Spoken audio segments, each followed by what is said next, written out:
இங்க கூடியிருக்கிற சகோதர சகோதரிகளை நம்முடைய கர்த்தராகிய இயேசு கிறிஸ்துவின் மகா பரிசுத்தமான நாமத்தினால வாழ்த்தி வரவேற்கிறேன். கர்த்தராகிய இயேசு கிறிஸ்துவின் நாமம் மட்டும் மகிமைப்படுவதாக. வாசிக்கலாம். நீதிமொழிகள் 28 13 வசனம். தன் பாவங்களை மறைக்கிறவன் வாழ்வடைய மாட்டான், அவைகளை அறிக்கை செய்து விட்டு விடுகிறவனோ இரக்கம் பெறுவான். ஆமென். ஆமென். பாவங்களை மறைக்கிறவன் வாழ்வடைய மாட்டான்னு சொல்லி எழுதிருக்கு இல்லையா?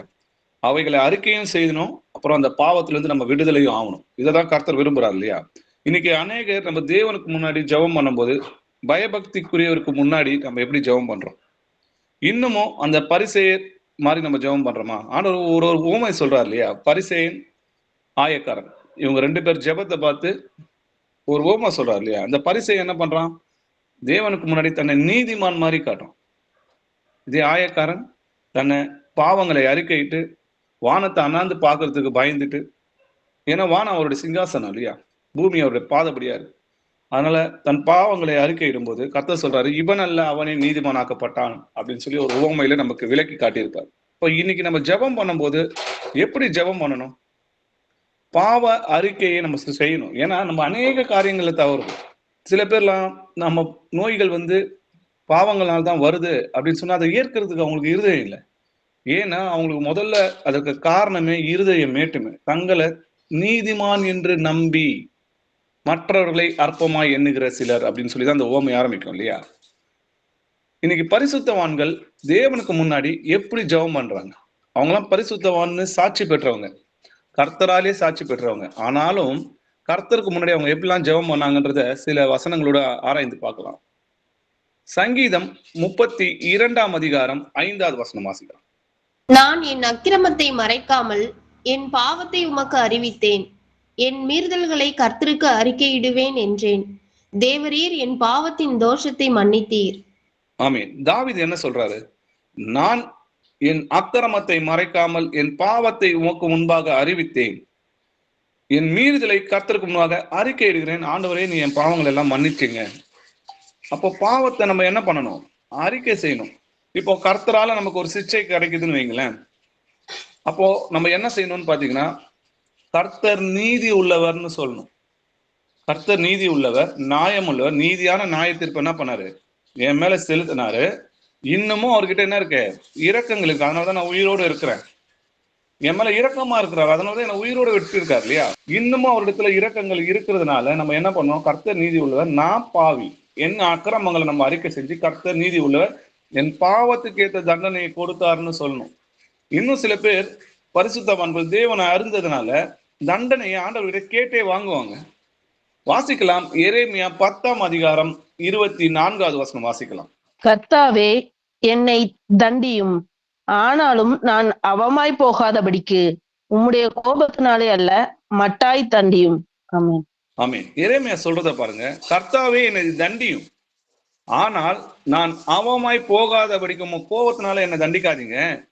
ஒரு சிறு பிள்ளையை போல என்ன நினைச்சு என்ன பண்ணுங்க? மட்டாய் தண்டிங்க.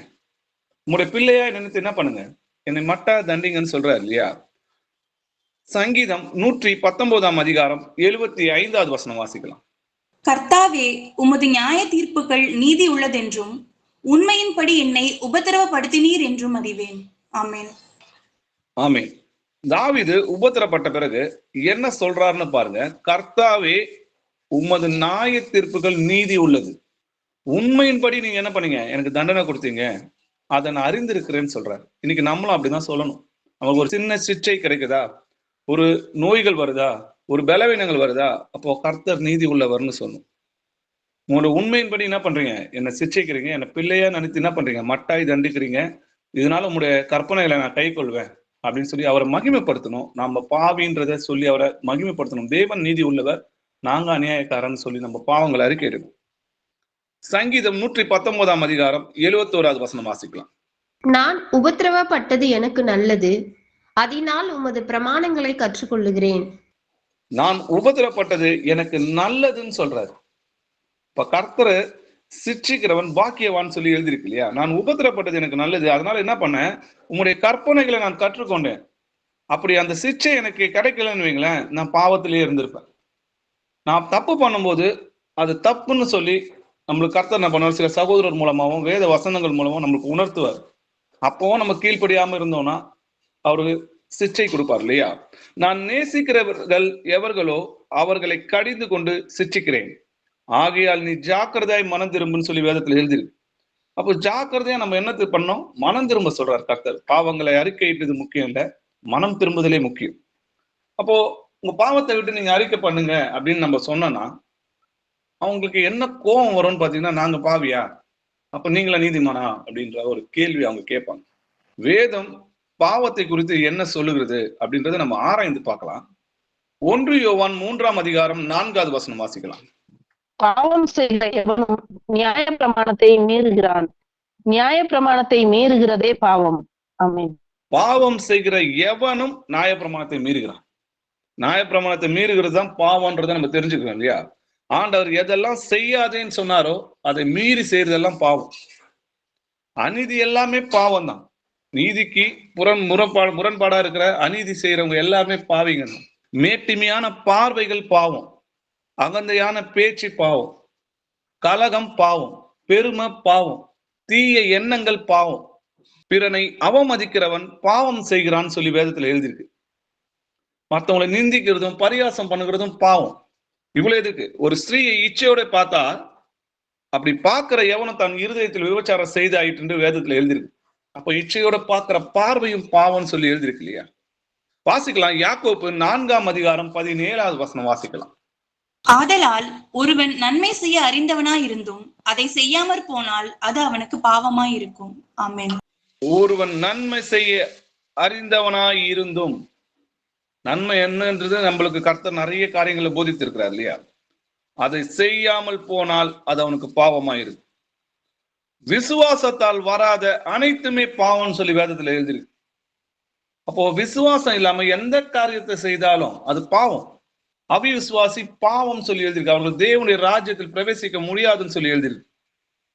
அப்போ மனுஷங்க எப்படி தேவனுக்கு முன்னாடி நீதிமானா இருக்க முடியும்? நீதிமான் ஒருவனாகிலும் இல்லை, உணர்வுள்ளவன் இல்லை, தேவனை தேடுகிறவனும் இல்லை, எல்லோரும் வழி தப்பி ஏகமாய் கெட்டு போனார்கள், நன்மை செய்கிறவன் இல்லை, ஒருவனாகிலும் இல்லைன்னு சொல்லி வேதத்துல எழுதியிருக்கு. வாசிக்கலாம். சங்கீதம் 143ஆம் அதிகாரம் 2வது வசனம் வாசிக்கலாம். ஜீவனுள்ள ஒருவனும் உமக்கு முன்பாக நீதிமான் அல்லாததினாலே அடியேனை நியாயம் தீர்க்க பிரவேசியாதேயும். ஆமென். ஆமென். தாவீது என்ன சொல்றாரு பாருங்க. ஜீவனுள்ள ஒருவனும் உமக்கு முன்பாக நீதிமான் அல்ல. இப்ப மாம்சமும் ரத்தத்துல இருக்கிற மனுஷன் எப்படி உண்மை உள்ளவனாவும் நீதி உள்ளவனாவும் பரிசுத்தம் உள்ளவனாவும் இருக்க முடியும்?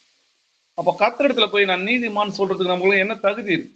ஒரு பாவமும் செய்யாமல் நன்மையை செய்யத்தக்க நீதிமான் பூமியில் இல்லைன்னு சொல்லி பிரசங்கி சொல்றாரு. அப்போ ஒரு பாவமும் செய்யாமல் நன்மையை செய்யத்தக்க நீதிமான் பூமியில் இல்லைன்னு சொல்லி எழுதியிருக்குதே.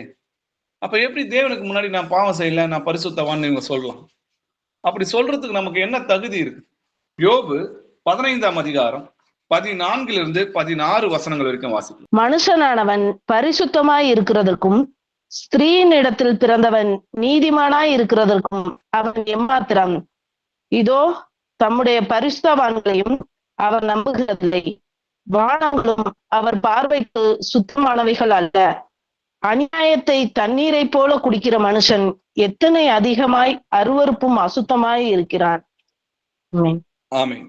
மனுஷனானவன் பரிசுத்தமாவதற்கும் ஸ்ரீவிடத்துல பிறந்தவன் நீதிமானவதற்கும் அவன் எம்மாத்திரம் கேட்கிறார். அதாவது மனுஷன் தேவனுக்கு முன்னாடி பரிசுத்தவான் அப்படின்னு சொல்றதுக்கு அவன் எம்மாத்திரம்.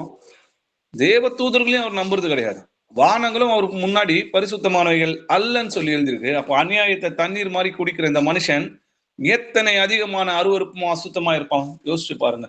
அநியாயத்தை எப்படி குடிக்கிறான்னா தண்ணீரை போல குடிக்கிற மனுஷன் சொல்லி எழுதிருக்கு. அப்போ தேவனுக்கு முன்னாடி நம்ம நீதிமானா இருக்க முடியுமா? அப்போ தேவன் ஒருவரே சத்தியபரர் என்றும் எந்த மனுஷனும் பொய்யன் என்று சொல்வோமாகன்னு சொல்லி ரோமர்ல எழுதியிருக்கு இல்லையா? அப்போ நம்ம பாவத்தை என்ன பண்ணணும்? ஒத்துக்கொள்ளணும்.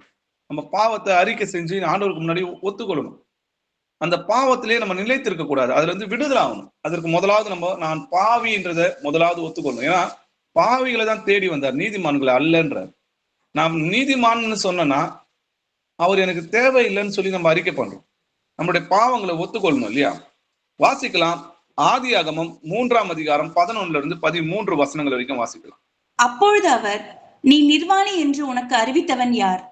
புசிக்க வேண்டாம் என்று நான் உனக்கு விலக்கின விருட்சத்தின் கனியை புசித்தாயோ என்றார்.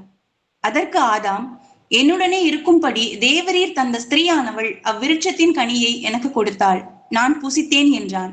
அப்பொழுது தேவனாகிய கர்த்தர் ஸ்திரீயை நோக்கி, நீ இப்படி செய்தது என்ன என்றார். ஸ்திரீயானவள், சர்ப்பம் என்னை வஞ்சித்தது, நான் புசித்தேன் என்றாள். ஆமென். ஆமென். கர்த்தர் ஆதாமுக்கு ஒரு கட்டளை கொடுத்து, இந்த பழத்தை நீ புசிக்க கூடாது, புசிக்கும் நாளிலே சாகவே சாவர். ஆண்டவர் ஒரு கட்டளைன்னு சொன்னா அது உடன்படிக்கை. ஆனா ஏன்பா நீ இப்படி செஞ்ச அப்படின்னு சொல்லி கர்த்தர் கேட்கும்போது ஆதாம் என்ன சொல்றான், என்னோட இருக்கும்படி தேவரீர் தந்த ஸ்திரீயானவள் விருட்சத்தின் கனியை எனக்கு புசிக்க கொடுத்தால் நான் புசிச்சேன். அதாவது நீங்க எனக்கு கூட இருக்க சொல்லி என் சரீரத்துல இருந்து பிரிச்சு கொடுத்தீங்களே, அந்த ஸ்திரீ எனக்கு என்ன பண்ணாங்க, அதை சாப்பிட சொன்னாங்க, நான் சாப்பிட்டேன்னு சொல்லி, நான் சாப்பிட்டேன், நான் தப்பு பண்ணேன், நான் பாவி, என்னுடைய அக்கிரமத்தை ஒத்துக்காம அந்த பழிய அவங்க மனைவி மேல போட்டாங்க. அதே போல கர்த்தர் ஸ்திரீயை நோக்கி, நீ ஏன் இப்படி செஞ்ச அப்படின்னு கேட்கும்போது அவங்க என்ன சொல்றாங்க, சர்ப்பம் என்னை வஞ்சிச்சது, அதனால நான் புசித்தேன். அப்போ இங்க பழிய மத்தவங்க மேலதான் இவங்க போட்டாங்களே தவிர நாங்க பாவின்னு ஒத்துக்கொள்ளவே இல்லை. நாங்க செஞ்ச தப்பு, நாங்க அநியாயம் பண்ணோம், உங்களுடைய கற்பனையை விட்டு மீறணும், இச்சையில விழுந்தோம் அப்படின்னு சொல்லி பாவத்தை ஒத்துக்கொள்ளல இல்லையா. கர்த்தர் என்ன சொல்றாருன்னு பாருங்க. எரேமியா 3ஆம் அதிகாரம் 13வது வசனம் வாசிக்கலாம். நீயோ உன் தேவனாகிய கர்த்தருக்கு விரோதமாய் துரோகம் பண்ணி பச்சையான சகல மரத்தின் கீழும் அந்நியரோடே சோரமார்க்கமாய் நடந்து உன் அக்கிரமத்தையும் என் சத்தத்துக்கு செவி கொடாமற் போனதையும் ஒத்துக்கொள் என்று கர்த்தர் சொல்லுகிறார். ஆமென்.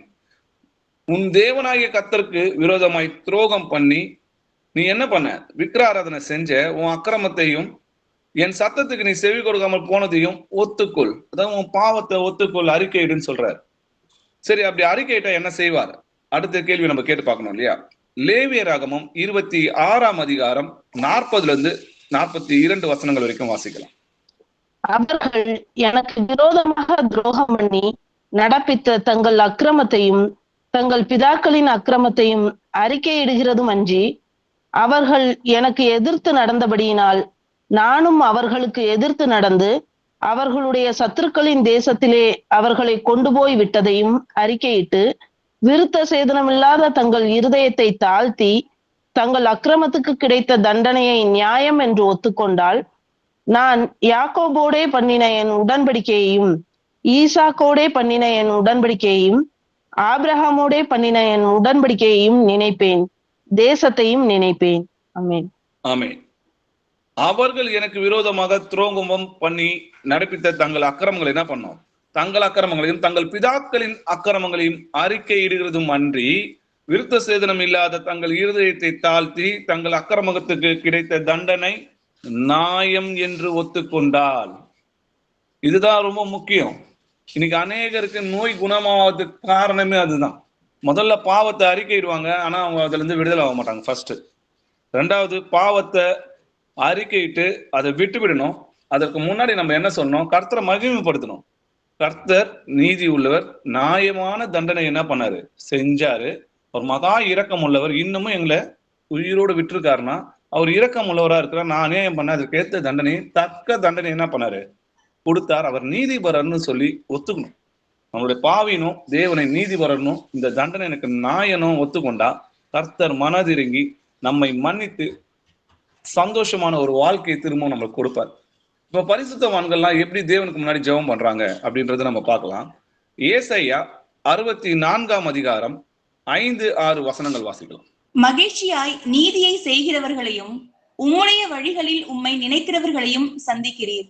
நாங்களோ அவைகளுக்கு விரோதமாக எப்பொழுதும் பாவம் செய்தபடியினாலே தேவரீர் கடும் கோபம் கொண்டீர்.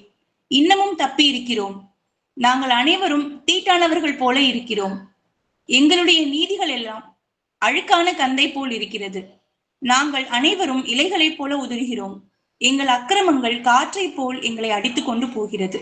ஆமென். ஆமென். நாங்களோ, ஏசாயா ஜெபம் பண்ணும்போது என்ன சொல்றாரு, தன்னை கூட சேர்த்துக்கிறார் இல்லையா. ஏன்னா அவர் ஏசாயா பரிசுத்தவானா இருந்தாலும் தேவனுக்கு முன்னாடி பரிசுத்தவான்லாம் கிடையாது. தன்னைத்தான் புகழுகிறவன் உத்தமன் கிடையாது, தேவனால் புகழப்படுகிறவனே உத்தமன். நாங்களோ அவைகளுக்கு விரோதமாக எப்பொழுதும் பாவம் செய்தபடியால், அவருடைய கற்பனைகளுக்கு விரோதமா நாங்க பாவம் செய்ததுனால தேவரீர் கடும் கோபம் கொண்டு எங்களை என்ன பண்ணீங்க, பாபிலோனுக்கு அடிமையா அனுப்புனீங்க. இன்னமும் நாங்க உயிரோடு இருக்கிறோம். அதுக்கு காரணம் என்னன்னா, நீர் மகா இரக்கமுள்ளவரா இருக்கிறீங்க. நாங்கள் அனைவரும் தீட்டானவர் போல இருக்கிறோம்.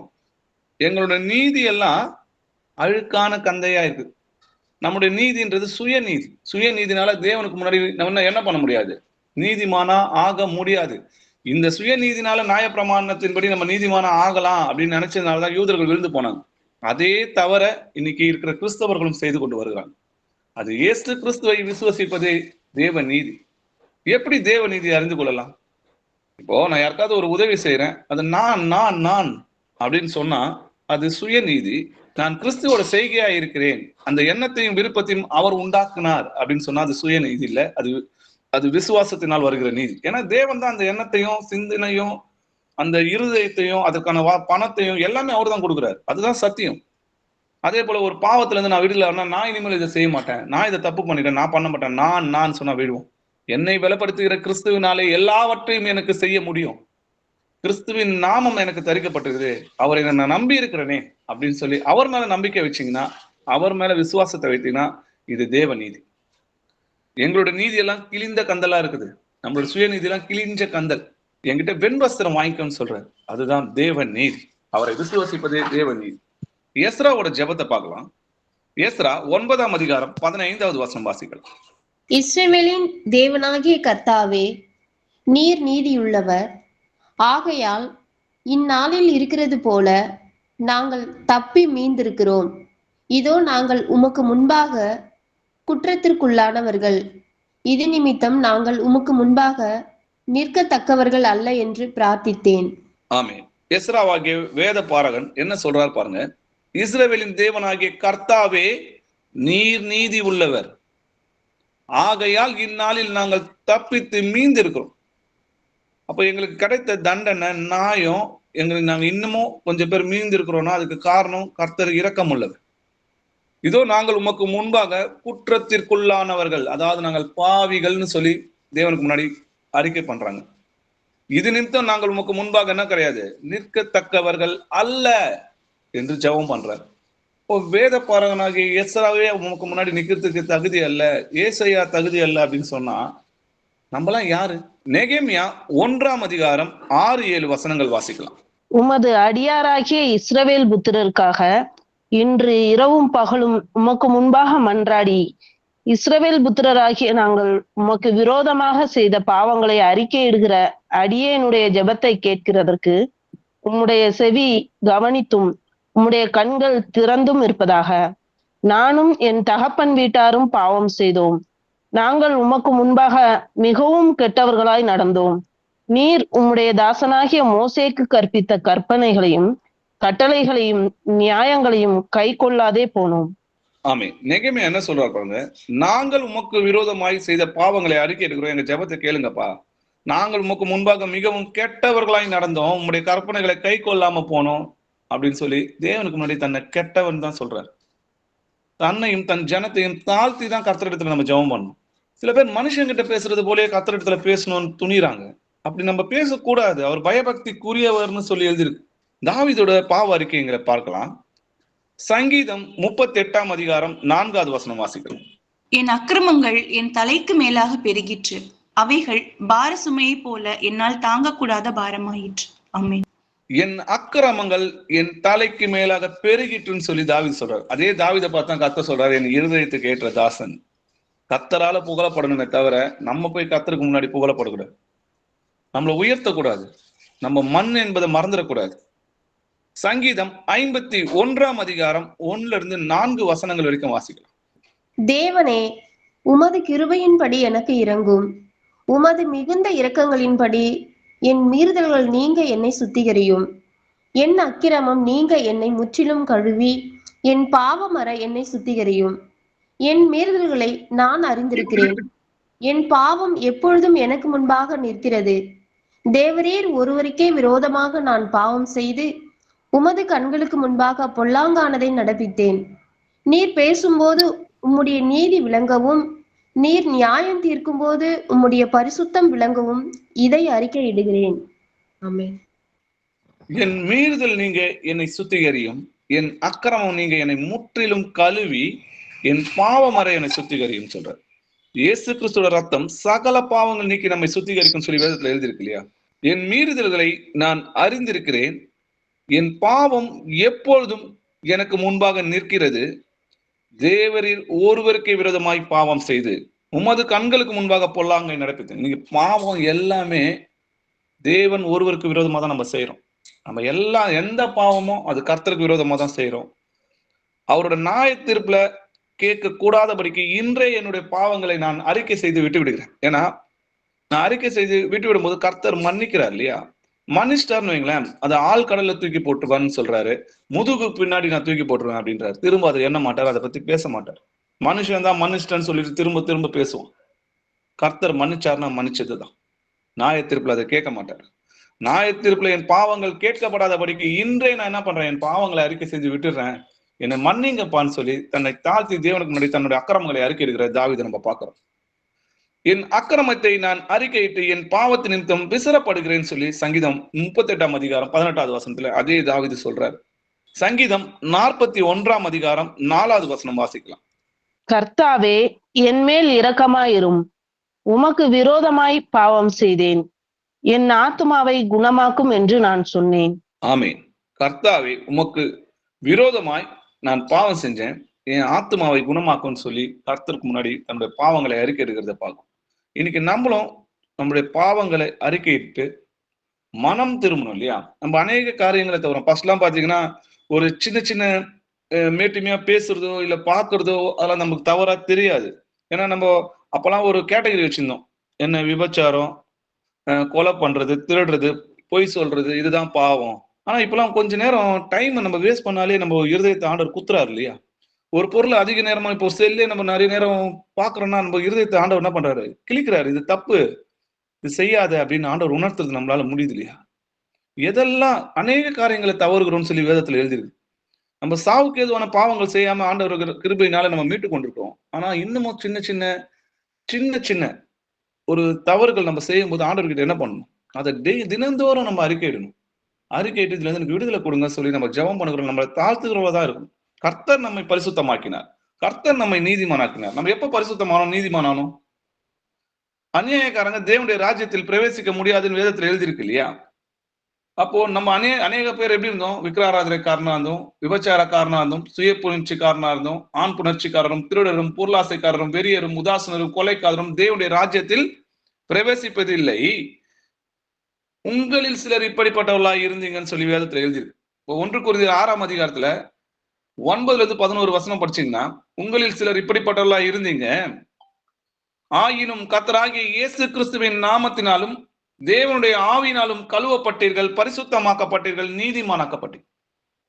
அப்போ இயேசு கிறிஸ்துவோட நாமத்தினால கழுவப்பட்டோம், தேவனுடைய ஆவியினாலும் கழுவப்பட்டோம், பரிசுத்தமாக்கப்பட்டோம், நீதிமானம். சுய நீதினால நம்ம பரிசுத்தமா ஆகல. இயேசு கிறிஸ்துவோட ரத்தம் சகல பாவங்களை நீக்கி நம்மை சுத்திகரிக்குது. அவரை விசுவாசிக்கிறது மூலமா நம்ம பரிசுத்தமானோம் இல்லையா? நம்ம மனம் திரும்பி ஒவ்வொருவரும் பாவ மன்னிப்பு என்று இயேசு கிறிஸ்துவின் நாமத்தினால ஞானஸ்தானம் போது அவருடைய நாமத்தினால் நம்முடைய பாவங்கள் மன்னிக்கப்பட்டது. அதனால நம்ம பரிசுத்தமாக்கப்பட்டோம், நீதிமானாக்கப்பட்டோம். இது சுய நீதி கிடையாது. அப்படி இருக்கும்போது எப்படி நம்ம தேவனுக்கு முன்னாடி நம்மளை உயர்த்தி ஜெபத்துல நான் இப்படி செஞ்சேனே, நான் அப்படி செஞ்சேனே, எனக்கு ஏன் இது வந்ததுன்னு நம்ம கேட்கலாமா? டேனியலோட பாவ அறிக்கையை பார்க்கலாம். டேனியல் 9 அதிகாரம் 4-5 வசனங்கள் வாசிக்கலாம். என் தேவனாகிய கர்த்தரை நோக்கி ஜெபம் பண்ணி பாவ அறிக்கை செய்து, ஆண்டவரே, உம்மில் அன்பு கூர்ந்து உம்முடைய கற்பனைகளை கை கொள்ளுகிறவர்களுக்கு உடன்படிக்கையும் கிருபையும் காக்கிற மகத்துவமும் பயங்கரமுமான தேவனே, நாங்கள் பாவம் செய்து அக்கிரமக்காரராய் இருந்து துன்மார்க்கமாய் நடந்து கலகம் பண்ணி உம்முடைய கற்பனைகளையும் உம்முடைய நியாயங்களையும் விட்டு அகன்று போனோம். ஆமேன். ஆமேன். தானியேல் ஜெபம் பண்ணி பாவ அறிக்கை செய்யும் போது என்ன சொல்றாரு? நாங்க உங்களுடைய கற்பனைகளை விட்டு நாங்க மீறி நாங்கள் பாவம் செய்து அக்கிரமக்காரனா இருந்து துன்மார்க்கமாய் நடந்து கலகம் பண்ணி உங்களுடைய கற்பனைகளை நியாயங்களை விட்டு அகன்று போனோம் அப்படின்னு சொல்லி நாங்கள்னு சொல்லி தானியேலும் தன்னை சேர்த்துதான் சொல்றாரு இல்லையா? ஏன்னா யாரும் தேவனுக்கு முன்னாடி நான் நீதிமான்னு சொல்லி நிக்கிறதுக்கு இங்க எந்த ஒரு மனுஷனுக்குமே என்ன கிடையாது, தகுதி கிடையாது. கர்த்தரே நம்மை பரிசுத்தமாக்குகிறார். கர்த்தர் தான் நம்மளை நீதிமான் ஆக்குகிறார். தானியேல் 9 அதிகாரம் 14-15 வசனங்கள் வாசிக்கலாம். ஆதலால் கர்த்தர் கவனமாயிருந்து அந்த தீங்கை எங்கள் மேல் வர பண்ணினார். எங்கள் தேவனாகிய கர்த்தர் தாம் செய்து வருகிற தம்முடைய கிரியைகளில் எல்லாம் நீதியுள்ளவர். நாங்களோ அவருடைய சத்தத்துக்கு செவி கொடாமற் போனோம்.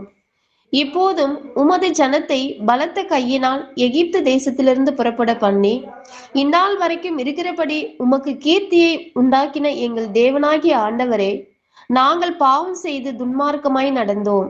ஆமென். நாங்க ஆண்டவருடைய கற்பனைகளை விட்டு துன்மார்க்கமாய் நடந்து கலகம் பண்ணி உடைய கற்பனை விட்டு அகன்று போனோம். அதனால கர்த்தர் கவனமா இருந்து என்ன பண்ணாரு, இந்த நியாயப்பிரமாணத்துல இருக்கிற வாதைகள் எல்லாம் எங்கள் மேல் வர செய்தாரு, எங்களுக்கு தண்டனை கொடுத்தாரு. அவர் செஞ்ச எல்லா காரியங்களிலும் அவர் நீதி உள்ளவர்னு சொல்றார். அந்த தண்டனை எல்லாம் நீதின்னு சொல்லி ஒத்துக்கிறாங்க. நாங்களும் அவருடைய சத்தத்துக்கு செவி கொடுக்காம துன்மார்க்கமா நடந்தோம், அவர் நீதி உள்ளவர். நாங்கள் பாவம் செய்து துன்மார்க்கமாய் நடந்தோம்னு சொல்லி ஆண்டவருக்கு முன்னாடி அறிக்கை பண்ணி கர்த்தரை நீதி உள்ளவர்னு சொல்றாரு இல்லையா? தானியேல் 9ஆம் அதிகாரம் 18வது வசனம் வாசிக்கலாம். என் தேவனே, உம்முடைய செவியை சாய்த்து கேட்டருளும். உம்முடைய கண்களை திறந்து எங்கள் பாலிடங்களையும் உமது நாமம் தரிக்கப்பட்டிருக்கிற நகரத்தையும் பார்த்தருளும். நாங்கள் எங்கள் நீதிகளை அல்ல, உம்முடைய மிகுந்த இரக்கங்களை நம்பி எங்கள் விண்ணப்பங்களை உமக்கு முன்பாக செலுத்துகிறோம். ஆமென். நாங்கள் எங்கள் நீதிகளை அல்ல, உம்முடைய மிகுந்த இரக்கங்களை நம்பி எங்கள் விண்ணப்பங்களை உமக்கு முன்னாடி செலுத்துறோம். ஏன்னா நம்மளுடைய நீதி எல்லாம் கிழிந்த கந்தலை போல இருக்கு.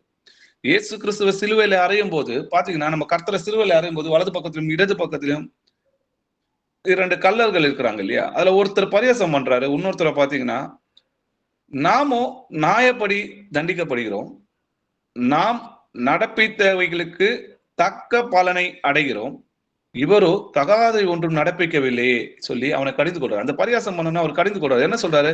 நம்ம தப்பு பண்ணோம், அதுக்கேற்ற தண்டனை நம்மளுக்கு கிடைக்குது. நம்ம என்ன அக்கிரமம் செஞ்சோமோ அதுக்கான தண்டனை நம்ம கொடுக்குறாங்க, இது நியாயமான தண்டனை. அவர் எதுவுமே செய்யலையே, அவர் நீதி உள்ளவர்னு சொல்லி அங்க அறிக்கை செய்யறார்.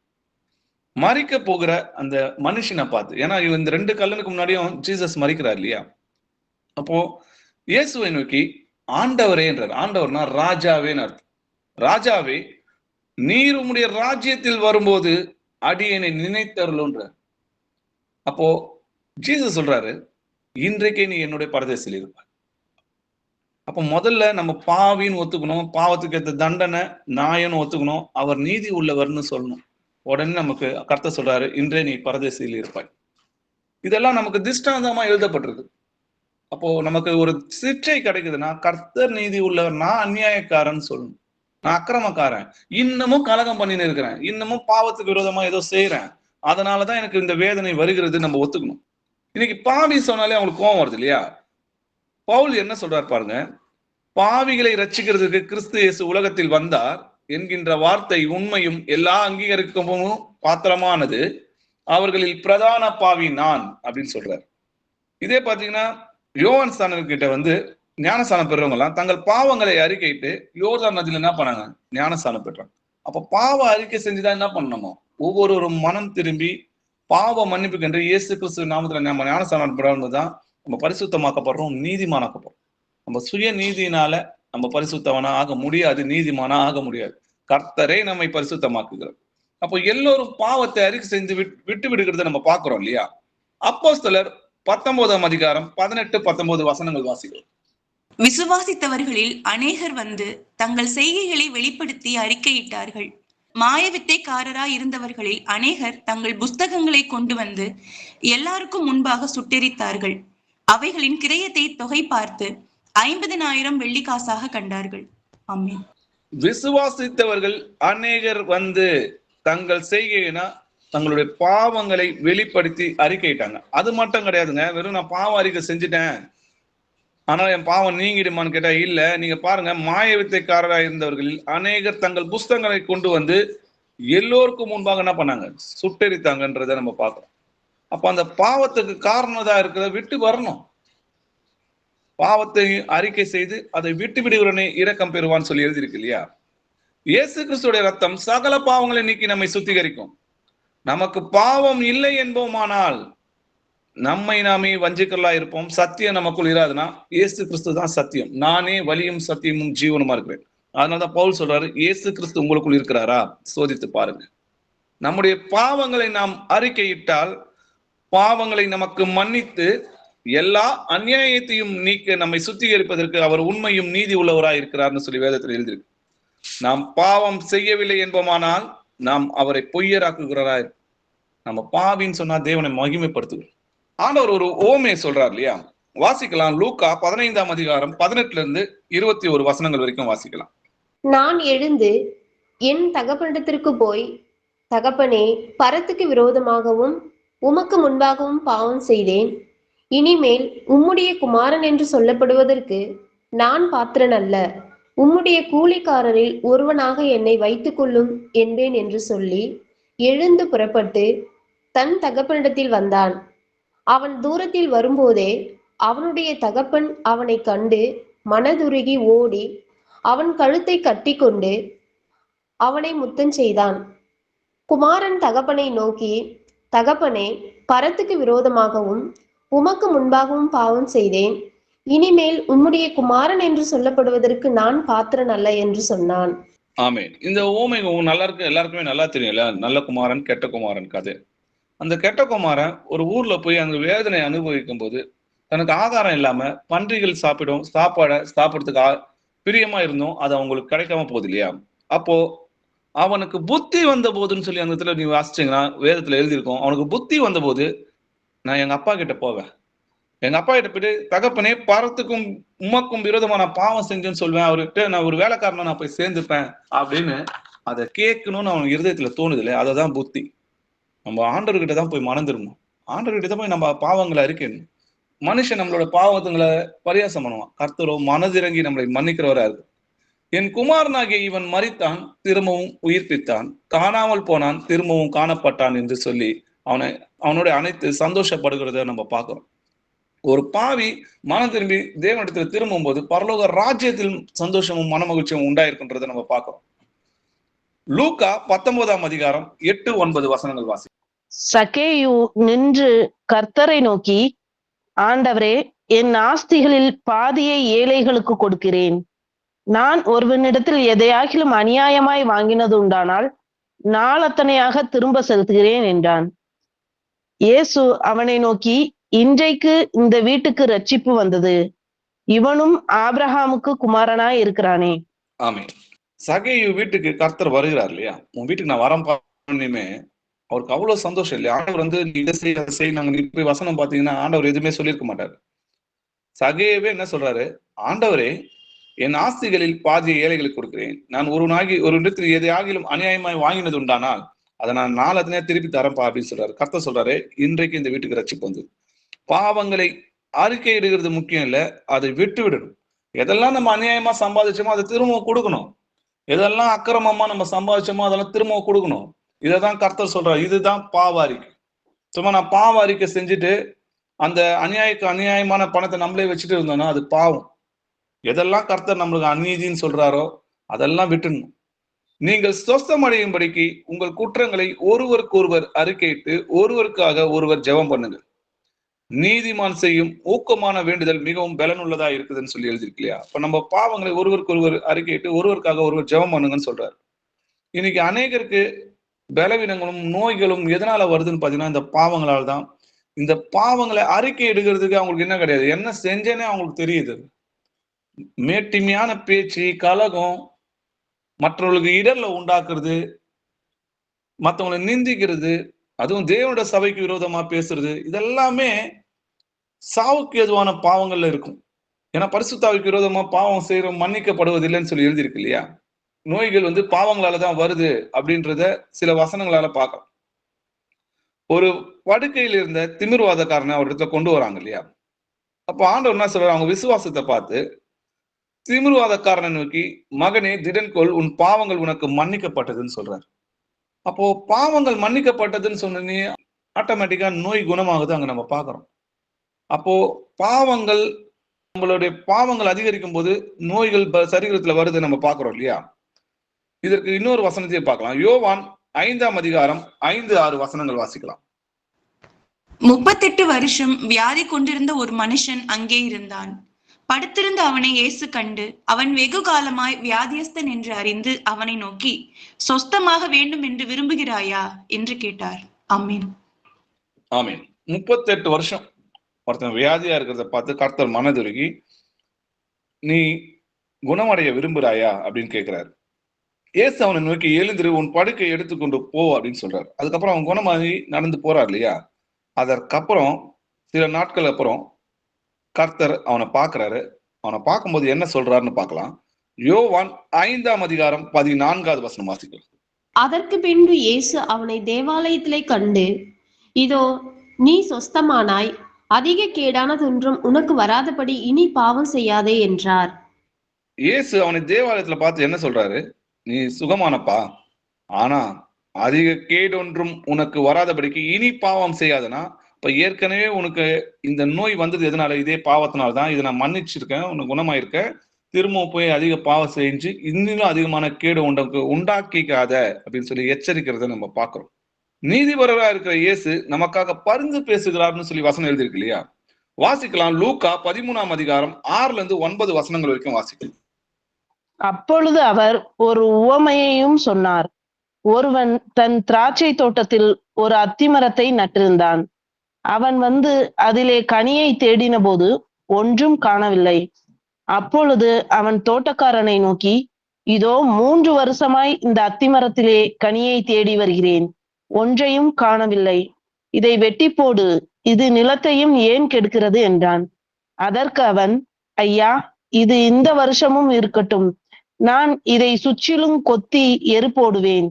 கனி கொடுத்தால் சரி, கொடாவிட்டால் இனிமேல் இதை வெட்டி போடலாம் என்று சொன்னான் என்றார். ஆமென். இந்த ஓமைக்கான அர்த்தம் 1 யோவான் 2ஆம் அதிகாரம் 1வது வசனத்துல இருக்கும் இல்லையா? என் பிள்ளைகளே, நீங்கள் பாவம் செய்யாதபடிக்கு இவைகளை உங்களுக்கு எழுதுகிறேன். ஒருவன் பாவம் செய்வானால் நீதிபரராய் இருக்கிற இயேசு கிறிஸ்து நமக்காக பிதாவிடத்தில் பரிந்து பேசுகிறவராய் இருக்கிறார்னு சொல்லி வேதத்துல எழுது. அப்போ பிதா இடத்துல பக்கத்துல உட்காந்து பரிந்து பேசுகிறாரான்னு கேட்டா, அவர் தான் பிதாவாக இருக்கிறார். அப்போ சிலுவையின் பாடுகள்ல தன்னுடைய ரத்தத்தை சிந்தி மீட்டு கொண்ட இந்த ஜனத்தின் மேல மகா இரக்கமும் பொறுமையோடு இருக்கிறார். அவருடைய பொறுமையை ரட்சிப்பென்று எண்ணுங்கள்னு சொல்லி வேதத்துல எழுதிருக்கு. அப்போ மனம் திரும்புவான், இன்னும் கொஞ்சம் பொறுமையா இருக்கலாம், இன்னும் கொஞ்சம் பொறுமையா இருக்கலாம், அவன் மண்ணு தானே அப்படின்னு சொல்லி நம்ம மேல நீடிய பொறுமையா இருக்கிறார் இல்லையா? இதுதான் கர்த்தர் நமக்காக பரிந்து பேசுகிறார், நன்மையானதை பேசுகிறார்னு சொல்லி எழுதிருக்கு. ஆபேலின் ரத்தம் பேசினதை காட்டிலும் நன்மையான பேசுகிற ரத்தத்திடத்தில் வந்து நீங்க சேர்ந்தீங்க. நன்மையானதுன்னா என்னது? நமக்காக பரிந்து பேசுறாரு, இன்னும் கொஞ்சம் பொறுமையா இருக்கலாம்னு சொல்லி தனக்குள்ள என்ன பண்றாரு? பேசுகிறத நம்ம பார்க்கறோம், நமக்காக பொறுமையா இருக்கிறத நம்ம பார்க்கிறோம் இல்லையா? அப்போ மனம் திரும்புதலுக்கு ஏற்ற கனியை கொடுங்கள், இல்லைன்னா கோடாலியானது வேறருகே வைக்கப்பட்டிருக்கிறதுன்னு சொல்லி வேதத்துல எழுதியிருக்கு. உங்கள் பாவங்கள் நிவர்த்தி செய்யும் பொருட்டு நீங்கள் மனம் திரும்பி குணப்படுங்கள் சொல்லி வேதத்துல எழுதியிருக்கு. நீங்கள் உங்கள் வஸ்திரங்களை அல்ல, உங்கள் இருதயங்களை கிழித்து உங்கள் தேவனாகிய கர்த்தரிடத்தில் திரும்புங்கள். அவர் இரக்கமும் மன உருக்கமும் நீடிய சாந்தமும் மிகுந்த கிருபையுள்ளவர். அவர் தீங்குக்கு மனஸ்தாபப்படுகிறவராக இருக்கிறார். அது எப்பேற்பட்ட வியாதியா இருந்தாலும் நம்ம பாவ அறிக்கை செஞ்சு அதை விட்டுட்டு, என் கர்த்தர் நீதி உள்ளவர், நீதியான தண்டனை கொடுத்தாரு, இன்னமும் எனக்கு ஜீவன் இருக்கு. இன்னைக்கு கொரோனால எவ்வளவு பேர் மரித்தாங்க, நம்மளாம் இன்னைக்கு உயிரோடு இருக்கிறோம். அதனால நம்ம நீதிமானால கர்த்தர் விட்டாரா? அவங்களிடத்துல கோபத்தையும் நம்ம இடத்துல இரக்கத்தையும் காட்டினார். அவர் மகா இரக்கமுள்ளவராக இருந்ததுனால நம்ம பிழைத்து இருக்கிறோமே தவிர நம்மளோட நீதிகளால கிடையாது. வாசிக்கலாம். ஏசாயா 1ஆம் அதிகாரம் 16-18 வசனங்கள் வரைக்கும் வாசிக்கலாம். உங்களை கழுவி சுத்திகரியுங்கள், உங்கள் கிரியைகளின் பொல்லாப்பை என் கண்களுக்கு மறைவாக அகற்றிவிட்டு தீமை செய்தலை விட்டு ஓயுங்கள். நன்மை செய்ய படியுங்கள், நியாயத்தை தேடுங்கள். ஒடுக்கப்பட்டவனை ஆதரித்து திக்கற்ற பிள்ளையின் நியாயத்தையும் விதவையின் வழக்கையும் விசாரியுங்கள். வழக்காடுவோம் வாருங்கள் என்று கர்த்தர் சொல்லுகிறார். உங்கள் பாவங்கள் சிவேர் என்றிருந்தாலும் உறைந்த மழையை போல வெண்மையாகும், அவைகள் இரத்தாம்பர சிவப்பா இருந்தாலும் பஞ்சை போல் ஆகும். ஆமென். ஆமென். உங்கள் கைகள் என்ன பண்ணுங்க? உங்களை கழுவி சுத்திகரியுங்கள், உங்கள் கிரியைகளின் பொல்லாப்பை என் கண்களுக்கு மறைவாக அகற்றி விட்டு என்ன பண்ணுங்க? தீமை செய்தல முதல்ல விடுங்க, நன்மை செய்யுங்க, நியாயத்தை தேடுங்க, ஒடுக்கப்பட்டவனை ஆதரிங்க, திக்கற்ற பிள்ளைகளின் நியாயத்தையும் விதவியின் வழக்கையும் விசாரிங்க. இப்ப வாங்க, உங்களுக்கு என்ன பிரச்சனை நான் கேட்கிறேன். அதுக்கு முன்னாடி நம்ம என்னதான் ஜெபம் பண்ணாலும் ஆண்டவர் நம்ம கேட்க மாட்டார். முதல்ல நம்மள என்ன பண்ணோம்? சுத்திகரிக்கணும். அப்ப எப்படி சுத்திகரிக்கிறது? பாவ அறிக்கை பண்ணணும், பாவத்தை அறிக்கை பண்ணி விட்டுணும், நன்மை அது சொல்றாரு இல்லையா, தீமை செய்தலை விட்டு ஓயுங்கள் இருக்கு. அப்போ பொல்லாப்பு எதெல்லாம் பொல்லாப்பா தோன்றதோ எல்லாத்தையும் விட்டுடுங்க. நன்மை செய்யுங்க, திக்கற்ற பிள்ளைங்க, ஏழைங்களுக்கு நம்மளால முடிஞ்ச நன்மை செய்யுங்க, உண்மை உள்ளவர்களா இருங்க, பரிசுத்தமா வாழுங்க, மனம் திரும்புங்க. அப்ப என்கிட்ட வாழ்றாரு, அப்போ வா நம்ம பேசிக்கலாம் இல்லையா? வழக்காடுவோம், வானா வா, இப்போ வா, உனக்கு என்ன வேணும் கேளு அப்படின்னு கேட்கிறாரு. உன் பாவங்கள் செவ்வேறி இருந்தாலும் உறைந்த மலையைப் போல வெண்மையாகும், அவைகள் ரத்தாம்பர சிவப்பாய் இருந்தாலும் பஞ்சை போல. நீ மனம் திரும்பி நன்மை செய்து உண்மையா இருந்து என்கிட்ட திரும்பி வா, பாவத்தை அறிக்கை செஞ்சுட்டு வா. நான் நீதி உள்ள இருந்த இந்த தண்டனை எனக்கு நியாயம், கர்த்தர் கொடுத்தது எனக்கு நியாயம், அவர் நீதி உள்ளவர் அப்படின்னு நீங்க சொல்லிட்டு மனம் திரும்பி அவர்கிட்ட வாங்க. கர்த்தர் நிச்சயமா உங்க ஜெபத்தை கேட்பார். உங்கள் பாவங்கள் எப்படிப்பட்டதாக இருந்தாலும் கர்த்தர் என்ன பண்ணுவார்? அதை மன்னித்து நம்ம வாழ்க்கை சந்தோஷமாக்குவார். மனம் திரும்புங்கள், அப்பொழுது பிழைப்பீர்கள். சாகிறனுடைய சாவை நான் விரும்புவதில்லை என்று கர்த்தர் சொல்கிறார் இல்லையா? வாசிக்கலாம். வெளிப்படுத்தின விசேஷம் 3ஆம் அதிகாரம் 2-3 வசனங்கள் வாசிக்கலாம். நீ விழித்துக் கொண்டு சாகரத்துக்கு ஏதுவாய் இருக்கிறவைகளை ஸ்திரப்படுத்து. உன் கிரியைகள் தேவனுக்கு முன் நிறை உள்ளவைகளாக நான் காணவில்லை. ஆகையால் நீ கேட்டு பெற்றுக்கொண்ட வகையை நினைவு கூர்ந்து அதை கை கொண்டு மனம் திரும்பு. நீ விழித்திராவிட்டால் திருடனை போல் உன்மேல் வருவேன், நான் உன்மேல் வரும் வேலையை அறியாதிருப்பாய். நீ விழித்து கொண்டு சாவுவதற்கு ஏதுவா இருக்கிறதை ஸ்திரப்படுத்து. விழித்து கொண்டு இருக்குதுன்னா என்னது? பாவம் செய்யாமல் நம்மை காத்து கொள்கிறதே விழித்து கொண்டு இருப்பது. நீங்க 1 கொரிந்தியர் 15ஆம் அதிகாரம் போய் படிச்சு பாருங்க. விழித்து கொண்டுனா பாவம் செய்யாமல் விழித்து கொண்டிருங்கன்னு எழுதியிருக்கும். அப்போ சாவுவதற்கு ஏதுவா இருக்குது என்னது? பாவத்தின் சம்பளம் மரணம் சொல்லியது. அப்போ உன் கிரியைகள் தேவனுக்கு முன்பாக நிறைவுள்ளவைகளாக நான் காணப்படல. நீ என்ன நினைச்சிருக்க? நம்ம ரட்சிக்கப்பட்டோம், மனம் திரும்பிட்டோம், நம்ம கர்த்தருக்குள்ள இருக்கிறோம் நான் சொல்ற. ஆனா இல்ல, உன்னோட கிரியை எனக்கு முன்பாக என்ன இல்ல, நிறைவுள்ளதாக காணப்படல. நான் என்ன பண்றேன்? உன்னை சிக்ஷிக்கிறேன். அப்பவும் அந்த வேதனையில இருக்கும் போது நீ என்ன பண்ண மாட்டேற? மனம் திரும்ப மாட்டேற. இன்னமும் சபைக்கு இடல உண்டாக்குற, கர்த்தருக்கு விரோதமான காரியங்களை நீ செய்யற. ஆகையால் நீ கேட்டு பெற்றுக்கொண்ட வகைகளை நினைவு கூர்ந்து உனக்கு கர்த்தர் மூலமா, வசனம் மூலமா ஆண்டவர் நம்ம கிட்ட பேசுகிறார் இல்லையா? எச்சரிக்கிறார் இல்லையா? அதை கை கொண்டு மனம் திரும்பு. நீ விழித்திராவிட்டால், அதாவது நீ பாவத்தை விட்டு வெளியே வரலனா, திருடனை போல் வருவேன், உன்மேல் வருவேன், நான் வரும் வேலையை நீ அறியாது. அப்ப திருடனை போல யாருக்கு வர்றாரு? துன்மார்க்கனுக்கு தான் கர்த்தர் திருடனை போல வர்றாரு. அவருடைய பிள்ளைகளுக்கோ அவர் அறிந்திருக்கிறார், அது நன்றாய் தெரியுமே, அது வெளிச்சத்தின் பிள்ளைகள்னு சொல்லி நம்ம பார்த்து சொல்றாரு இல்லையா? அப்போ பாவத்தை விட்டு மனம் திரும்புவதுதான் கர்த்தருக்கு நீதியா இருக்கிறது. அதுதான் யார் பரிசுத்தவான், யார் நீதிமான்? நான் பாவி, நம்மளோட அக்கிரமம் எல்லாத்தையும் அறிக்கையிட்டு இயேசு கிறிஸ்துவோட ரத்தம் சகல பாவம் நீக்கி நம்மை சுத்திகரி. அப்போ இயேசு கிறிஸ்துவோட நாமத்தினால் கழுவப்பட்டோம், தேவனுடைய ஆவியினால் கழுவப்பட்டோம், நம்ம நீதிமானாக்கப்பட்டோம், பரிசுத்தமா. அவர் நாமத்தினால் நமக்கு பாவ மன்னிப்பு உண்டாயிருக்கு. அவர் தான் நம்மளை பரிசுத்தமாக்குகிறவர்ன்றதை நம்ம பார்த்தோம் இல்லையா? சரி, மரணத்துக்கு ஏதுவான பாவமும் உண்டு இல்லையா? இன்னும் அநேகரும் அந்த மரணத்துக்கு ஏதுவான பாவத்தை செய்து கொண்டு இருக்கிறது நம்ம பார்க்கணும். எதெல்லாம் மரணத்துக்கு ஏதுவான பாவம் அப்படின்றத நம்ம ஆராய்ந்து பார்க்கலாம். 1 யோவான் 5ஆம் அதிகாரம் 16-17 வசனங்கள் வாசிக்கலாம். மரணத்துக்கு ஏதுவல்லாத பாவத்தை தன் சகோதரன் செய்ய ஒருவன் கண்டால் அவன் வேண்டுதல் செய்ய கடவன். அப்பொழுது அவனுக்கு ஜீவனை கொடுப்பார். யாருக்கென்றால் மரணத்துக்கு ஏதுவல்லாத பாவத்தை செய்தவர்களுக்கே. மரணத்துக்கு ஏதுவான பாவமும் உண்டு, அதை குறித்து வேண்டுதல் செய்ய நான் சொல்லேன். அநீதி எல்லாம் பாவம்தான் என்றாலும் மரணத்துக்கு ஏதுவல்லாத பாவமும் உண்டு. ஆமென். அநீதி எல்லாம் பாவம் தான் என்றாலும் மரணத்துக்கு ஏதுவான பாவமும் உண்டுன்றதை நம்ம பார்க்கிறோம் இல்லையா? அப்போ மரணத்துக்கு ஏதுவான பாவங்கள்லாம் என்ன? அநீதி எல்லாம் பாவம் தான், ஆனா சில பாவங்களை மன்னிக்க முடியாத அளவுக்கு அந்த பாவங்கள் கொடுமையா இருக்கும் இல்லையா? அப்படிப்பட்ட பாவங்கள் என்னன்றதை நம்ம பார்க்கலாம். எந்த பாவமும் எந்த தூஷணமும் மனுஷனுக்கு மன்னிக்கப்படும், ஆவியானவருக்கு விரோதமாய் தூஷணமோ மனுஷனுக்கு மன்னிக்கப்படுவதில்லை. எவனாகிலும் மனுஷகுமாருக்கு விரோதமாய் வார்த்தைகளை சொன்னால் அது அவனுக்கு மன்னிக்கப்படும். எவனாகிலும் பரிசுத்த ஆவிக்கு விரோதமாய் பேசினால் அது இம்மையிலும் மறுமையிலும் அவனுக்கு மன்னிக்கப்படுவது இல்லைன்னு கர்த்தர் சொல்றார். இன்னைக்கு சபைக்கு கண்காணியா யார் இருக்கிறாருன்னு பாத்தீங்கன்னா பரிசுத்த ஆவியானவர் தான். இயேசு கிறிஸ்து தான் இன்னைக்கு நமக்குள்ள பரிசுத்த ஆவியானவரா இருக்கிறார் இல்லையா? கிறிஸ்துவோட ஆவி இல்லாதவன் அவருடையவன் அல்ல, அவருடைய சுய ரத்தத்தினால் சம்பாதித்த சபைன்னு சொல்லி எழுதிருக்கு. இன்னைக்கு அப்படிப்பட்ட சபைக்கு விரோதமா கலகம் பண்றதும், சபைக்கு விரோதமா பேசுறதும், சபைக்கு வர சகோதரர்களுக்கு இடர்ல உண்டாக்குறதும், வேத வசனங்களை வஞ்சித்து வேற விதமா அவங்களுக்கு போதிக்கிறதும், இதெல்லாம் மன்னிக்க முடியாதப்பா. ஒரு சகோதரன் இடலை உண்டாக்குறது அவனுக்கு ஐயோன்னு சொல்லி வேதத்துல எழுதி. அவனுக்கு எந்திர கல்ல கட்டி நடுக்கடல்ல தூக்கி போட்டா அந்த அதுக்கு நலமா இருக்கும்னு ஆண்டவர் சொல்றாரு. அவ்வளவு கொடிதான தண்டனை கிடைக்கும். அப்போ தேவனுடைய சபைக்கு இடலற்றலா இருங்கள்னு சொல்லி வேதத்துல எழுதி. இப்போ பரிசுத்தாவிக்கு விரோதமாக செய்யற பாவங்கள் மன்னிக்கப்படாதுன்னு வேதம் சொல்லுது இல்லையா? மத்தேயு 26ஆம் அதிகாரம் 24வது வசனம் வாசிக்கலாம். மனுஷகுமாரன் தம்மை குறித்து எழுதியிருக்கிறபடியே போகிறார்.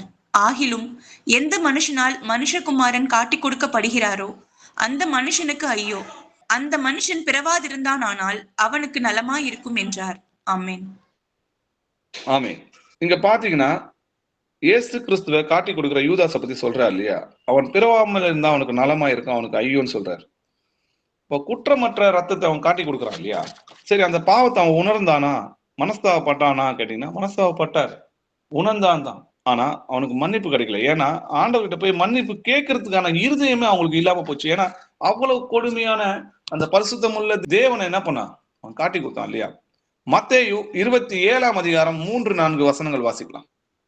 அப்பொழுது அவரை காட்டி கொடுத்த யூதாஸ் அவர் மரணாக்கினைக்குள்ளாக தீர்க்கப்பட்டதை கண்டு மனஸ்தாபப்பட்டு அந்த 30 வெள்ளிக்காசை பிரதான ஆசாரியரிடத்திற்கும் மூப்பரிடத்திற்கும் திரும்ப கொண்டு வந்து, குற்றமில்லாத இரத்தத்தை நான் காட்டி கொடுத்ததினால் பாவம் செய்தேன் என்றான். அதற்கு அவர்கள், எங்களுக்கு என்ன, அது உன்பாடு என்றார்கள். ஆமே, அவன் செஞ்சது நல்லா தப்புன்னு தெரியுது, மனஸ்தாபப்படுறான். அந்த காசு என்ன பண்றான், தூக்கி எறிகிறான். குற்றமில்லாத ரத்தத்தை நான் காட்டி கொடுத்ததுனால் பாவம் செய்தேன்னு சொல்லி ஒத்துக்கிறான். ஆனா ஆண்டவர்கிட்ட போய், இசப்பா நான் தப்பு பண்ணிட்டேன், என்னை மன்னிச்சிடுங்கன்னு சொல்லி தேவனிடத்துல அவனால் நெருங்க முடிஞ்சுதான்னு கேட்டா முடியல. இதே பேதுரு பாத்தீங்கன்னா அவரை மறுதளிக்கிறார் இல்லையா? அவர் எதனால மறுதளிச்சாருன்னு பாத்தீங்கன்னா உயிர் பயத்தினால, ஒரு தெரியாம ஒரு பயத்துல ஆண்டவரை மறுதளிச்சார். ஆனா அதுக்கப்புறம் அவர் ரத்த சாட்சியா மறிச்சார். கர்த்தர் அவனை மன்னித்து என்ன சொல்றாரு, என் ஆடுகளை நீ மேய்ப்பாயாகன்ற. ஆனா யூதாஸ் பிளான் பண்ணி திட்டம் போட்டு அந்த பண ஆசையினால பரிசுத்தமுள்ள ரத்தத்தை என்ன பண்ணாரு, காட்டி கொடுத்தார். அதனால ஆண்டவர்கிட்ட சேர்றதுக்கான இருதயமே இல்லாம போச்சு அவர். அப்போ இன்னைக்கு அநேகருக்கு நம்ம என்னன்னா, தேவனை அறிந்திருக்கிறோம், தேவனிடத்துல பேசியிருப்போம், சந்தோஷமா இருந்திருப்போம், அவர்கிட்ட நல்லா நம்மளை வழி நடத்தி இருப்பாரு, அவரோட ருசி பார்த்திருப்போம் இல்லையா? அப்படி இருந்தும் இந்த உலகத்து மேல இருக்கிற சிற்றின்பங்கள் மேல அடிமையாகி யூதாஸ்லாம் நம்மளுக்கு திஷ்டாந்தங்க தான். அந்த மாதிரி விழுந்து போயிட்டுனா நம்ம திரும்பி போய் ஆண்டவர்கிட்ட போய் ஜெபம் பண்ண போய் முடியாது. போய் பாவ மன்னிப்பு கேட்கறதுக்கான இருதயம் நமக்கு வராது.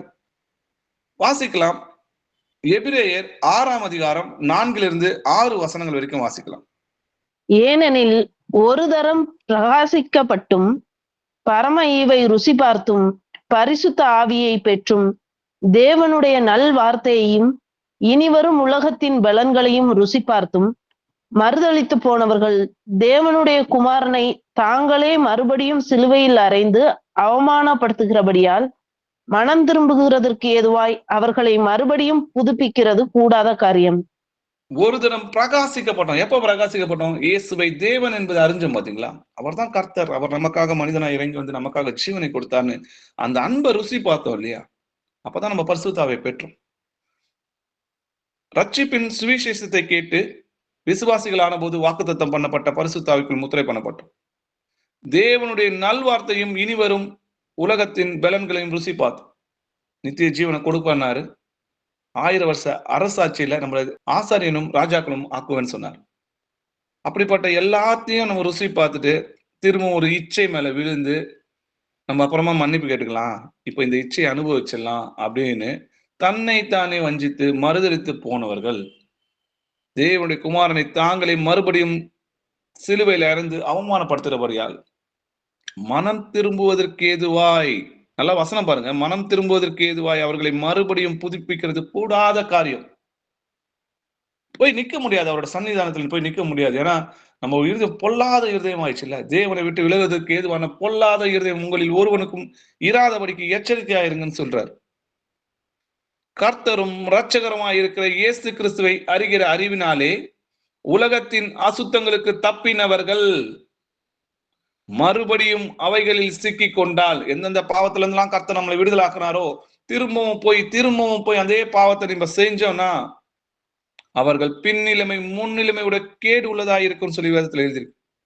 அவர்கள் நீதியின் மார்க்கத்தை அறிந்த பின்பு தங்களுக்கு ஒப்புவிக்கப்பட்ட பரிசுத்தமான கற்பனை விட்டு விலகுவதை பார்க்கிலும் அவர்கள் அறியாதிருந்தால் அவர்களுக்கு நலமாய் இருக்கும் சொல்லி எழுதியிருக்கு.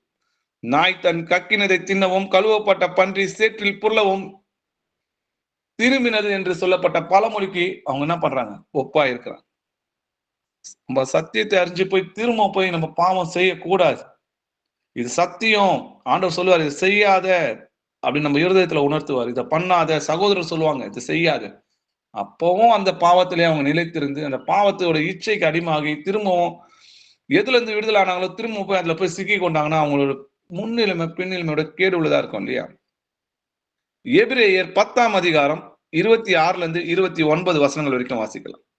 சத்தியத்தை அறியும் அறிவை அடைந்த பின்பு நாம் மனப்பூர்வமாய் பாவம் செய்கிறவர்களாய் இருந்தால் பாவங்களின் நிமித்தம் செலுத்தத்தக்க வேறொரு பலி இனியிராமல் நியாய தீர்ப்பு வரும் என்று பயத்தோடு எதிர்பார்க்குதலும் விரோதிகளை பற்றிக்கும் கோப ஆக்கினையுமே இருக்கும். மோசையினுடைய பிரமாணத்தை தள்ளுகிறவன் இரக்கம் பெறாமல் 2-3 சாட்சிகளின் வாக்கினாலே சாகிறானே.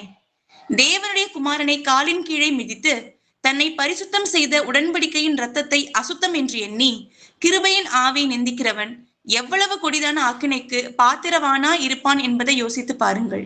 ஆமென். சத்தியத்தை அறியும் அறிவை அடைந்த பின்பு யார் சத்தியம்? இயேசு கிறிஸ்து தான் சத்தியம்ன்றது நமக்கு தெரியும். அவர் தான் தேவன்றதை நம்ம அறிந்தோம். தேவன் நமக்காக மனிதனாக இறங்கி நமக்காக ஜீவனை கொடுத்தார்ன்றதை அறிந்து அவர் அன்பை ருசி பார்த்து நம்முடைய பாவங்கள் அவர் நாமத்துல கழுவப்பட்டது இல்லையா? தேவனுடைய இயேசு கிறிஸ்துவின் நாமத்தினாலும் நமது தேவனுடைய ஆவியினாலும் கழுவப்பட்டோம், நீதிமானாக்கப்பட்டோம், பரிசுத்தமாகும். அப்படி பரிசுத்தமான பிறகு மனப்பூர்வமா இது தெரியும் பாவம், அப்படி தெரிஞ்சும் கூட அவங்க என்ன பண்ணா அந்த பாவத்திலே நிலைத்திருப்பாங்க. கர்த்தர் என்ன பண்ணுவார்? சில சகோதரர்களை கொண்டு எச்சரிப்பார், சில சகோதரிகளை கொண்டு எச்சரிப்பார். இது தப்பு. அவங்களுக்கு 100% தெரியும் பிரதர், இது பாவம், இது தப்பு, நம்ம இதை செய்யக்கூடாது, இதை கர்த்தரை நம்ம அவமானப்படுத்துறோம் அப்படின்றது எல்லாமே தெரியும். ஆனா இதை காட்டிலும் அவங்க கண்கள்ல இருக்கிற அந்த இச்சை தான் அவங்களுக்கு பெருசா தெரியும். இந்த பொருளாசை, இந்த உலகம், இந்த மாயை, இச்சை, இதற்கு திரும்பவும் போய் இந்த என்ன பண்ணுவாங்க? அடிமையாகி மனப்பூர்வமாய் போய் பாவம் செய்வாங்க இல்லையா? அவங்களாம் பாருங்க, மோசையோட பிரமாணத்தை தள்ளுகிறவனே 2-3 சாட்சி பெறாம என்ன பண்ணாங்க? கல்லெறிஞ்சு கொள்றதை நம்ம பாக்குறோம், வசனத்துல படிக்கிறோம். தேவனுடைய குமாரனை காலின் கீழ் மிதித்து தன்னை பரிசுத்தம் செய்த உடன்படிக்கையின் ரத்தம். நம்ம ஞானஸ்தானம்ன்றது உடன்படிக்கைன்றது எத்தனை பேருக்கு தெரியும்? ஞானஸ்தானம் மாம்ச அழுக்கை நீக்கிறதாக இல்லாமல் அது நல்மன சாட்சியின் உடன்படிக்கையா இருக்குது. சும்மா தண்ணியில மூழ்கி குளிச்சுட்டு வந்தோம்னு நினைக்காதீங்க. இன்னைக்கு அநேகர் அப்படிதான் இருக்கிறாங்க. வெறும் ஜீசஸ் நேம்ல ஞானஸ்தானம் மாத்திரம் பெற்று பரிசுத்த ஆவியை பெறாது இருக்கிறாங்க. ஏன்னா என்னுடைய ஆடுகள் என்னுடைய சத்தத்துக்கு செவி கொடுக்கும்னு சொல்லி எழுதியிருக்குது. ஏன் இன்னும் அந்நிய போதனை கேட்டுக்கொண்டிருக்கிறாங்க? இயேசுவை கர்த்தர்னு தெரியாத ஒரு கள்ள சகோதரனோட போதகத்தை இவங்க கேட்பாங்க. இதை என்ன பண்ணுவாங்க? இன்னொருத்தருக்கும் இவங்க என்ன பண்றாங்க? போதிக்கிறாங்க. அப்ப இன்னைக்கு அநேக இதெல்லாம் தவறுன்னு அவங்களுக்கு தெரியாதுன்னு நினைக்கிறீங்களா? மனப்பூர்வமா செய்வாங்க. ஏன்னா அந்த இருதயம் மேட்டிமையாகி, வசனம் சொல்லுது, உங்களுக்கு இருதயம் கொழுந்திருக்கிறதுன்னு சொல்லி எழுதியிருக்கு இல்லையா? அவங்க தேவனுடைய குமாரனை காலின் கீழ் மிதித்து தன்னை பரிசுத்தம் செய்த உடன்படிக்கை ரத்தத்தை அசுத்தம் என்று எண்ணி கிருபையின் ஆவி என்ன பண்றாங்க? நிந்திக்கிறாங்க. எவ்வளவு கொடிதான ஆக்கினைக்கு பாத்திரம் தான் இருப்பான்றதை யோசிச்சு பாருங்கன்றது. ஜீவனுள்ள தேவனுடைய கைகளில் விழுகிறது பயங்கரமா இருக்குமே. அப்போ அவங்களுக்கு அதை பத்திலாம் கவலையே கிடையாது. இந்த உலகத்துக்காக தன்னை பெருமையா காட்டிக்கணும், மேட்டிமையா நடந்துக்கணும், இதெல்லாம் பாவம் நல்லாவே தெரியும். கலகம் பண்ற, சபைக்கு விரோதமா கலகம் பண்றது பாவம், ஒரு சகோதரனுக்கு இடையில உண்டாக்குறது பாவம். கேட்டா தன்னை தேவ பக்திமான் மாதிரி காட்டிப்பாங்க. வசனம் சொல்லுது, இவர்கள் தேவனை அறிந்திருக்கிறேன் என்பார்கள், கிரியினாலோ அவரை மறுதளிப்பாங்கன்னு சொல்லி எழுதியிருக்கு இல்லையா? வாசிக்கலாம். யூதா 1ஆம் அதிகாரம் 12-13 வசனங்கள் வாசிக்கலாம். இவர்கள் உங்கள் அன்பின் விருந்துகளில் கரைகளாயிருந்து பயமின்றி கூட விருந்துண்டு தங்களை தாங்களே மேய்த்துக் கொள்ளுகிறார்கள். இவர்கள் காற்றுகளால் அடியுண்டோடுகிற தண்ணீரற்ற மேகங்களும் இலையுதிர்ந்து கனியற்று 2 தரம் செத்து வேறற்று போன மரங்களும் தங்கள் அவமானங்களை நுரை தள்ளுகிற அமளியான கடல் அலைகளும் மார்க்கம் தப்பி அலைகிற நட்சத்திரங்களுமா இருக்கிறார்கள். இவர்களுக்காக என்றென்றைக்கும் காரிருளை வைக்கப்பட்டிருக்கிறது. ஆமென். இவர்கள் உங்கள் அன்பின் விருந்துகளில் கரையா இருந்து, அன்பின் விருந்துனா இருந்து நம்ம சபைகள் அப்பம் பெடுகிறோம் இல்லையா? அதுதான் அன்பின் விருந்து. நம்ம அன்புக்கும் நற்கிரியைக்கும் ஏவப்படும்படிக்கு தான், ஒருவருக்கு ஒரு புத்தி சொல்றதுக்கு தான் சபை கூடி வருது. அப்படி அந்த அன்பின் விருந்துல கரையா இருந்ததுன்னா அப்ப அவங்க சபையில தான் இருப்பாங்க இல்லையா? பயமின்றி கூட விருந்துண்டு என்ன பண்ணுவாங்க? தன்னைத்தானே நிதானித்து அறிந்து இதுல பாத்திரத்துல கை வைக்கணும்னு சொல்லி பவுல் எச்சரிக்கிறார். அநேகர் பலவீனமா ஆயிருக்காங்க, அநேகர் மரித்து போயிருக்காங்கன்னு சொல்லி எழுதியிருக்காங்க. ஆனா துணிகரமா அதெல்லாம் சாப்பிடலாம், 4 பேர் என்ன நினைப்பாங்க, நம்ம அதை தொடலாம் அப்படின்னு சொல்லி உபதேசம் பண்ணா நம்ம கேட்க கூட. அவங்க பயமின்றி கூட என்ன பண்ணுவாங்களாம், அந்த விருந்து கூட கொண்டு தங்களை தாங்களே மேய்த்துக் கொள்வார்கள். கர்த்தர் நம்முடைய மேய்ப்பராய் இருக்கிறார். வேத வசனம் என்ன சொல்லுதோ அதுக்குதான் கீழ்ப்படியுமே தெரியும். மனுஷன் என்ன சொல்லுவான், அவங்க என்ன சொல்லுவாங்க, இவங்க என்ன பார்ப்பாங்க, இவங்க என்ன நினைச்சுப்பாங்க, நமக்கு முக்கியம் கிடையாது. மனுஷனை பிரியப்படுத்துகிறவர்களா இருந்தால் நம்ம கிறிஸ்துவோட ஊழியக்கார அல்லன்னு சொல்லி எழுதிருக்கு. இவர்கள் காற்றுகளால் அடியுண்டு ஓடுகிற தண்ணீரற்ற மேகங்கள். தண்ணீர்னா என்னது? பரிசுத்த ஆவியானவர் தான் தண்ணீர், ஜீவ ஊற்றுன்னு சொல்லி அவரை பத்தி எழுதிருக்கு. இலை உதிர்ந்து கனியற்று 2 தரம் செத்து வேறற்று போன மரங்கள். ஏற்கனவே நம்ம அக்கிரமங்களிலும் பாவங்களிலும் மறித்திருந்தோம், ஞானஸ்தானம் எடுத்தோம், ஜீசஸ் நேம்ல பாவங்கள் மன்னிக்கப்பட்டது. திரும்பவும் ஞானஸ்தானத்துக்கு அப்புறமும் பாவத்திலே செய்வாங்க. அவங்கதான் 2 தரம் செத்து வேறற்று போன மரங்கள்னா, வேர்னா தாவீதோட வேர் இயேசு கிறிஸ்து தான். அவர் நம்ம இருதயத்துல இருந்து இல்லாம இருக்கிறவங்கன்னு சொல்லி எழுதிருக்கு. தங்கள் அவமானங்களை நுரைத்தழுகிற அமளியான கடல் அலைகளும். கடல் அலை எப்படி ஓயாம அழைச்சிட்டே இருக்குதோ அந்த மாதிரி இவங்களோட வாய் பேச்சுகளும் இவங்களோட இந்த துஷ்டத்தனமும் என்ன பண்றதில்ல, ஒளியுது இல்லை. மார்க்கம் தப்பி அலைகிற நட்சத்திரமா இருக்கிறாங்க. இவர்களுக்காக என்றென்றைக்கும் காரிருள் வைக்கப்பட்டு இருக்குதுன்னு சொல்லி வேதத்துல எழுதிருக்கு. அப்போ நம்ம ரொம்ப ஜாக்கிரதையா இருக்கணும் இல்லையா? ஆண்டவருடைய ராஜ்யம் சமீபமா இருக்கு. அப்போ சாவுக்கு ஏதுவான பாவத்துல போய் நம்ம சிக்கி கொண்டோம்னா திரும்பி போய் ஆண்டவர்கிட்ட போய் நம்ம சேர்றதுக்கு நம்ம இருதயம் இருக்காது. துணிகரமா போய் பாவம் செஞ்சுட்டு அப்புறம் போய் நம்ம மன்னிப்பு கேட்டுக்கலாம் அப்படின்னு நிறைய பேர் தன்னைத்தானே வஞ்சிக்கிறவங்களா இருக்காங்க. நிச்சயமா முடியாது. அந்த குற்ற உணர்ச்சி எப்படி யூதாஸ்க்கு அந்த குற்ற உணர்ச்சி தேவனிடத்தில் திரும்ப முடியாம போச்சோ, அதே போல துணிகரமா பாவம் செய்யற யாரிடத்திலும் திரும்ப தேவனிடத்தில் திரும்ப முடியாம போயிடும். வாசிக்கலாம், எபிரேயர் 12ஆம் அதிகாரம் 16, 17 வசனங்கள் வாசிக்கலாம். ஒருவனும் வேசிக்கல்லனாகவும் ஒருவேளை போஜனத்துக்காக தன் சேஷ்ட புத்திர பாகத்தை விற்று போட்ட ஏசாவை போல சீர்கெட்டவனாகவும் இராதபடிக்கும் எச்சரிக்கையாயிருங்கள். ஏனென்றால் பிற்பாடு அவன் ஆசீர்வாதத்தை சுதந்திரித்துக் கொள்ள விரும்பியும் ஆகாதவன் என்று தள்ளப்பட்டதை அறிவீர்கள். அவன் கண்ணீர் விட்டு கவலையோடே தேடியும் மனமாறுதலை காணாமற் போனான். ஆமீன். ஏசாவை போல சீர்கெட்டவனா இராதபடிக்கு எச்சரிக்கையாயிருங்கன்றார் இல்லையா? எதனால? அவன் பிற்பாடு ஆசீர்வாதத்தை சுதந்திரித்துக் கொள்ள விரும்பியும் ஆகாது என்று தள்ளப்பட்டான். அற்பமான அந்த சாப்பாடுக்காக என்ன பண்ணா, அந்த டைம்ல கிடைச்சிது இல்லையா? இன்னைக்கு எனக்கு இப்போ இந்த நிமிஷம் அந்த இச்சை எனக்கு வேணும், அது அப்புறம் பார்த்துக்கலாம். இன்னைக்கு அநேகரோட நினைப்பு இதுதான். அப்போ இன்னைக்கு அந்த இச்சையை நிறைவேற்றிட்டோம்னா பின்னாடி நம்ம என்ன பண்ணலாம், மன்னிப்பு கேட்டுக்கலாம். இல்ல பின்னாடி கிடைக்கிறது யாருக்கு என்ன தெரியும், அவிசுவாஸ்.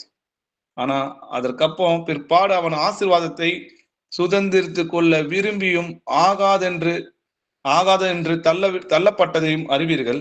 அவன் கண்ணீர் விட்டு கவலையோட தேடியும் மனமாறுதலை காணாமல் போனான். திரும்பவும் புதுப்பிக்கிறது கூடாத காரியம் சொல்லி எழுதியிருக்கு இல்லையா? ரொம்ப ஜாக்கிரதையா இருக்கும். தேவனை விட்டு விலகிறதுக்கான பொல்லாத இருதயம் உங்களில் ஒருவருக்கு இராதபடிக்கு எச்சரிக்கையாயிருங்க.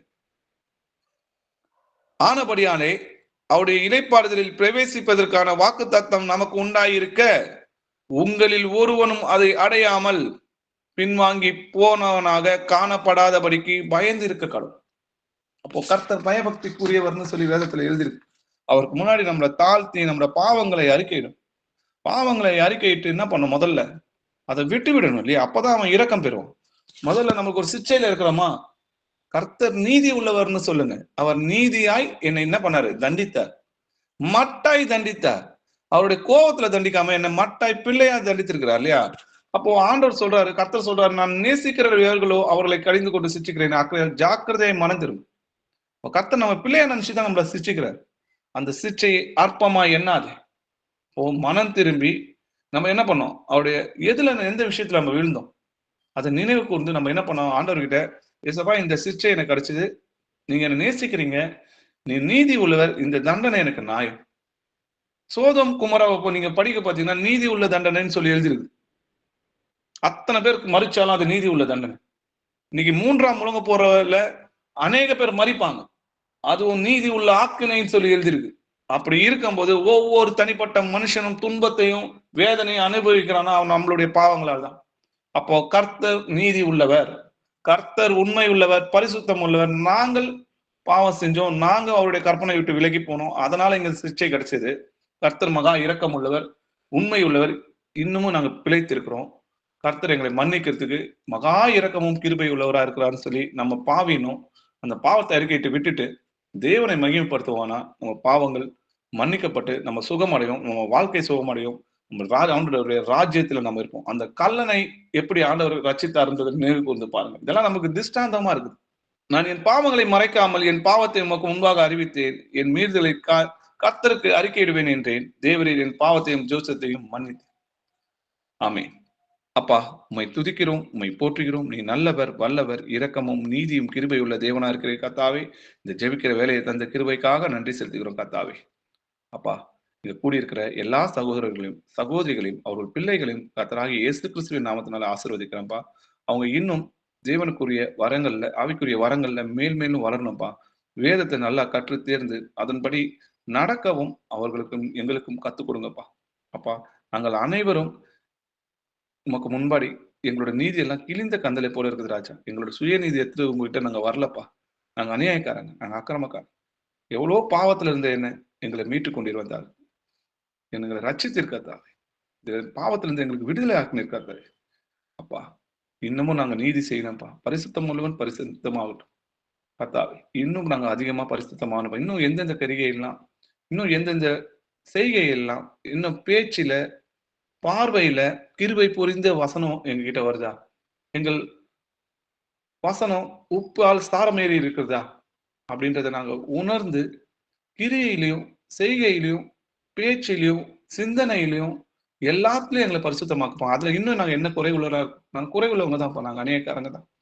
எந்தெந்த விஷயத்துல எல்லாம் நாங்க இருக்கணும், எங்க பாவங்களை வெளிப்படுத்தும்பா. எங்கள் இருதயங்களை ஆராய்ந்து வேதனை உண்டாக்கும்படி எங்க இருதயங்கள் இருந்தா அதை எங்களுக்கு வெளிப்படுத்தி அதுல குணமாக்குங்கப்பா. அப்பா, இங்க கூடியிருக்கிற எல்லா சகோதரரையும் அவங்க குடும்பத்தையும் அவங்க பிள்ளைகளையும் கர்த்தராகிய இயேசு நாமத்தில் ஆசீர்வதிக்கிறேன்ப்பா. ஐயோ, இந்த நிமிஷம் தங்கள் பாவங்களை அறிக்கையிட்டு மனம் திரும்பணும்னு நினைக்கிற எல்லா சகோதரரையும் கர்த்தராகிய இயேசு கிறிஸ்து நாமத்தில் ஆசீர்வதிக்கிறேன்ப்பா. அவங்க மனம் திரும்பி இன்னும் தேவனுக்கு நன்மையான காரியங்களை செய்ய அவங்க இருதயங்களை மாற்றுங்கப்பா. உங்களுடைய ஊழியக்காரங்களாக மாற்றுங்கப்பா. உங்களுடைய பிள்ளைகளாக மாற்றுங்கப்பா. எங்களை வழி நடத்துங்கப்பா. எங்களை ஆசீர்வதியும் கர்த்தாவே. துதியும் கனமும் மகிமையும் உமக்கே செலுத்துகிற ராஜா, இயேசுவின் மகா பரிசுத்தமான நாமத்தில் ஜெபிக்கிறோம் எங்கள் ஜீவனுள்ள பிதாவே. ஆமென். Praise Lord, brother. Praise Lord, sister.